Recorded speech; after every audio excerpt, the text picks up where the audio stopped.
সাংবাদিক মুন্নী সাহার সব ধরনের ব্যাংক হিসাবের তথ্য চেয়ে ব্যাংকগুলোকে চিঠি দিয়েছে বাংলাদেশ ব্যাংকের আর্থিক গোয়েন্দা সংস্থা। কি বলা হয়েছে চিঠিতে বলা হয়, আপনাদের ব্যাংকে মুন্নী সাহা এবং তার সংশ্লিষ্ট ব্যক্তি ও প্রতিষ্ঠানের নামে কোনো আমানত, ঋণ, locker, credit card, foreign trade, offshore banking হিসাব থাকলে সেসব হিসাবের লেনদেনের তথ্য আগামী 7 অক্টোবরের মধ্যে BFIU কে পাঠাতে হবে।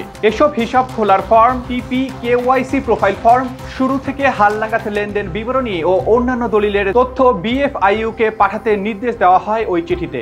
সম্প্রতি মুন্নী সাহা ATN নিউজ থেকে পদত্যাগ করেন। জানা গেছে মালিক পক্ষের সঙ্গে বিরোধের জেরেই এই সিদ্ধান্ত নেন মুন্নী সাহা। পরে তিনি জানান, পদত্যাগ করা ছাড়া আর তার সামনে কোনো বিকল্প ছিল না। হাসিনা সরকার পতনের পর হয়েছে রাজনৈতিক পট পরিবর্তন, আর তারপর থেকেই কোন ঠাসা অবস্থায় আছেন মুন্নী সাহা। ছাত্র আন্দোলনে রাজধানীর যাত্রাবাড়িতে গুলিতে শিক্ষার্থী নাইম নিহত হওয়ার ঘটনায় একটি মামলা হয় মুন্নী সাহার নামে। সেই মামলায় সাবেক প্রধানমন্ত্রী শেখ হাসিনা সহ একাধিক মন্ত্রী এমপিদের সঙ্গে যে 7 সাংবাদিককে আসামি করা হয়েছে তাদের মধ্যে একজন মুন্নী সাহা। এছাড়াও বিডিআর বিদ্রোহের ঘটনায় উঠে আসে মুন্নী সাহার নাম। ঘটনার সময় সেখানে লাইভে থেকে বিভিন্ন মিথ্যা তথ্য, ভুল তথ্য জনগণের কাছে তুলে ধরেছিলেন মুন্নী সাহা, এমনটাই অভিযোগ করেন তৎকালীন সেনাপ্রধান জেনারেল মঈন ইউ আহমেদ। মুন্নী সাহার সাংবাদিকতা শুরু ভোরের কাগজ দিয়ে, সেখান থেকে তিনি যান 21 টেলিভিশনে, এরপর যোগ দেন ATN বাংলায়।